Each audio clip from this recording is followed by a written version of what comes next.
Hello and welcome. This video is a presentation from a webinar hosted by satsearch on thruster technologies for small satellite missions. It's led by Bert Mona from Hyperion Technologies. Hyperion is a space company located in Delft in the Netherlands that specializes in creating miniaturized, high-performance and smart components for small satellites, including both hardware and software. One of these products is a chemical-based green propulsion system for CubeSats, which was co-developed with Dawn Aerospace. And that's what is featured in this webinar. Hope you enjoy. Good afternoon, all of you, and I'm very grateful for satsearch on organizing this nice webinar on propulsion. And actually the webinar was called a little bit different. It was called Adopting Thrusters on Small Satellite Missions. And in a way, I felt a little bit inconvenient with that title because we don't provide propulsion. What we provide is an orbit control system, and when actually not a system, a solution. We want to provide our customers with a solution that solves all their problems, whether it is orbit control for deorbiting, whether it is constellation control. We try to think from the customer lines, and that means that we made a system, well, of course it looks very nice, but it's taking off all the problems you could have using propulsion. So that means it is of course, it is safe, it is green, it is customizable, it has high trust, it doesn't hamper the use of your other system, it has everything by itself already organized in the way you would like it to be as a customer for your satellite mission. You want to have a system that is a fire and forget, and that is how we started with this system, and that is how we came up with this propulsion unit. I want to mention here that we did this development and are doing this development together with Dawn Aerospace. So if you have any questions, you can either address Hyperion Technologies, OSC Clyde Space, or Dawn Aerospace as well. If you look at the heritage that we have, well, we have TRL9. We have it available as a product already for quite some time. It is easily customizable. If you now would order it, you have a lead time of approximately 6 months if you have one unit. But if you want to order multiple units, that can also easily be ordered.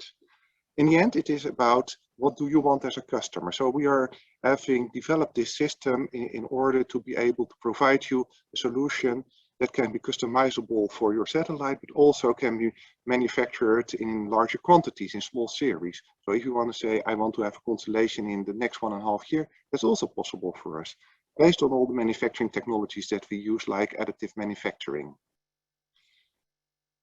Of course, I told you we can use the PM200 for about everything. So that means deployment, phasing, collision avoidance. But in the end, it is about how easy is it to use it. So if you look at our specific PM200 system, you can typically look into the system as a fire and forget system. You don't have to command it for every single small detail.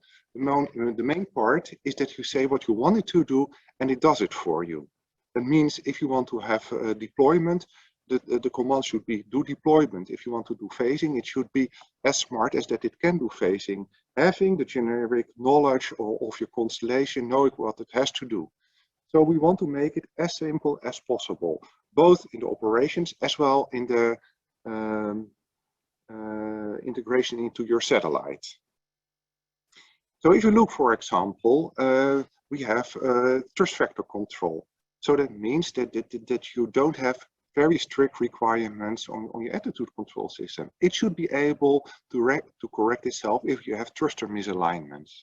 And mind you, we are not thrusting for a very long time. So we have a significant higher thrust than most of the propulsion systems for small satellites. We are chemical propulsion, so we are typically looking at propulsion thrust levels of 0.5 Newton to 1 Newton. So that means we need to have thrust vector control. And again, this is fully integrated. It is a full solution. You want thrust, you get thrust. You don't have to bother about anything else. And of course, your satellite is not the same satellite as the satellite of your neighbor or your previous one or your next one.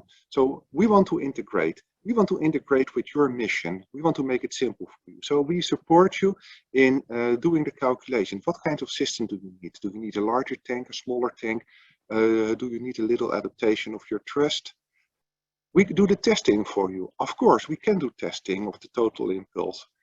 And we can do everything without third parties. Everything can be done in-house by Dawn Aerospace and Hyperion Technologies. If you look at flight heritage, our system has been launched in 3 different systems. So the qualifications levels meet those of Vega, Falcon 9 and Soyuz.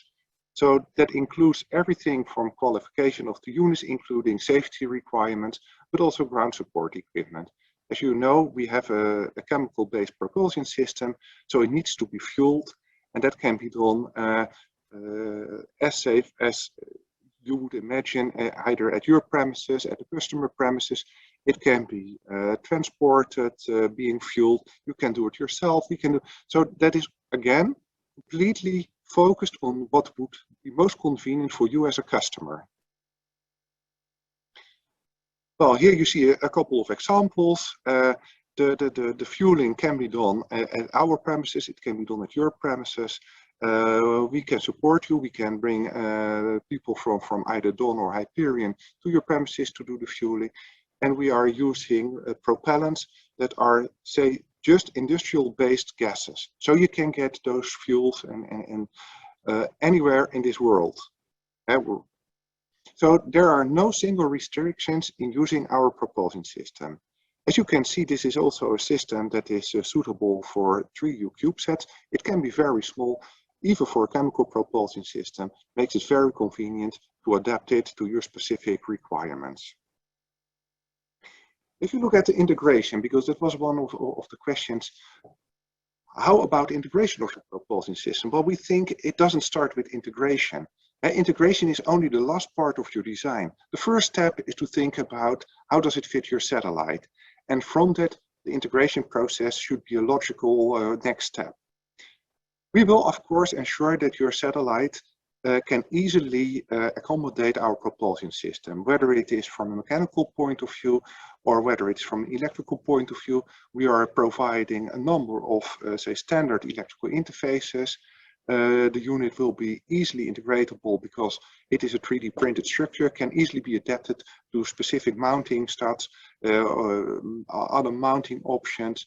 In the end, it needs to be at the outside for propulsion, but that would not be a surprise. If you're talking about thermal interfaces, there are no real relevant thermal issues with our PM200 propulsion system.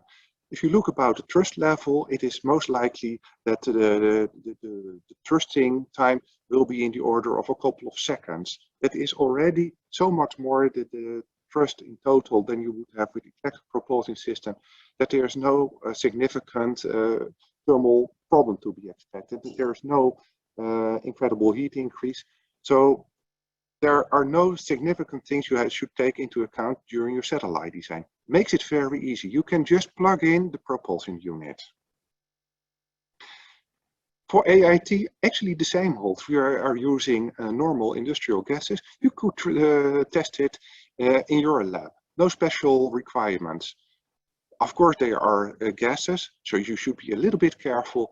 But actually, if you are able to give a barbecue for your friends, you should be able to also apply our thruster system. If we look what we learned from previous missions, well, fueling at a factory works fine. We can do it, we can ship it. It can be shipped with air freight, no problems with it. We can understand that you want to do it if you are going to large quantities yourself. That's also possible. We can train your personnel either at our premises or at our customers' premises.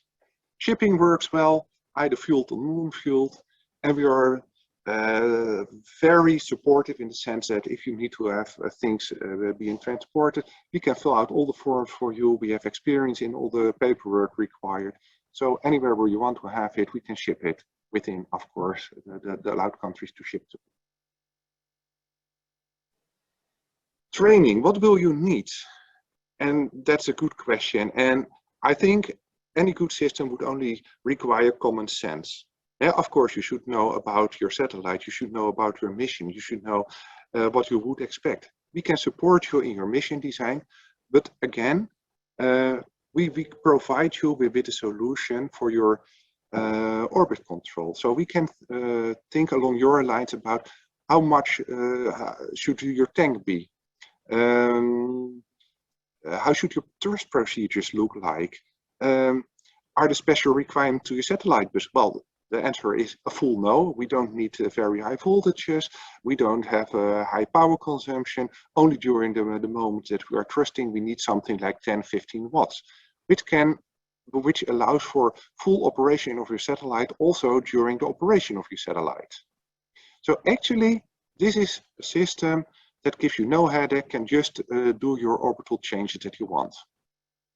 Of course, we're talking about standards.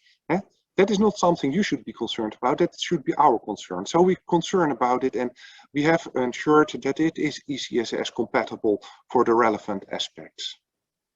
Mind you, we are a new space company, so we don't say it is designed according to ECSS, but we do comply to all the important ECSS regulations with, for example, tank pressures, reliability, etc. Test philosophy. All our systems will be tested before they will be shipped to you. So there will be there can be an incoming inspection at your end, which is similar to our outgoing inspection. We have functionally tested our systems. And of course, if you have your system in-house, you can do also testing of the propulsion system. And that should then be easy, because if you have your system, you don't want to have very cumbersome setups for testing your propulsion system. If you have a simple vacuum, and we are not talking about an ultra deep vacuum. If you have a vacuum, anything below 200 millibar, which is I would say, any lab should have, you can do already your testing of your propulsion system with real gases, with real firings, and you can really see how it operates. We could, of course, provide you with an engineering model that gives you a touch and feel of how the system would look like, how it operates. You can test it for a day, a week. I don't know how long you want to test it. You can fuel it yourself. So any test that you would like to do, we have we can provide you with an EM that allows you for all the testing you like to do. Easy also for integration with your flat set, because you can see all the interfaces from an electrical and software point of view, see if they are working. So try to work with it, with this system, and you will see it is just as easy as I'm explaining you right now. Then about facilities, what would you need? Well, simple vacuum chambers. What did we do about it? Comparing to what you could do and what we did. What we did is, of course, we did vacuum chamber hot testing. We did hydrostatic testing for your tanks. Can they withstand all the pressures? Is it safe? We did hot fire testing, many more than you will probably do, because we want to ensure that it works. Not now, not next week, always. So we do a lot of testing on our test systems, but also on your system to provide a system that works when it arrives at your site. One of the questions we got was, can the thrusters work while, or can your payload work? No, there are two things. The thrusters have thrust vector control. As mentioned, we have a large our thrust is about 1 Newton, half a Newton, 1 Newton, a little bit more, a little bit less. So yes, we do need thrust vector control. It is automatically included in our systems if required. And not all our systems require thrust vector control. It is an add-on because we don't want to make it more expensive than necessary if you buy one of our units. So if it is required for your mission that you have thrust vector control, it can be included, and it does it automatically without interaction with your OBC, with your ADCS, whatever. It's a fully autonomous system. Then you do your thrust maneuvers, and can your payload still operate? And the answer is a full yes. Because if you look at the operation of your payload, what you can see at some propulsion systems is that a lot of power is required, either for a short amount of time, either for a somewhat longer amount of time. We don't need to heat up catalyst bed. We don't need a continuous power for electric generation. What we only need is, say, about 10-15 watts for this moment that we are now thrusting. And that is only, say, 10-15 seconds, and that is sufficient. So our power requirements are very limited. I think that gives you a little bit of the highlights of our propulsion solution, I would say orbit control solution. If you have questions, we are very willing to provide you some answers during the Q&A later in this webinar. Okay, there we have it. I hope you enjoyed this short video about smallsat thrusters and how they're used in space missions today. Remember, to find out more about Hyperion Technologies, please go to satsearch.com and search the platform for information on the company's products and services. And also let us know if you've got any comments, requests, or questions. Thanks for watching.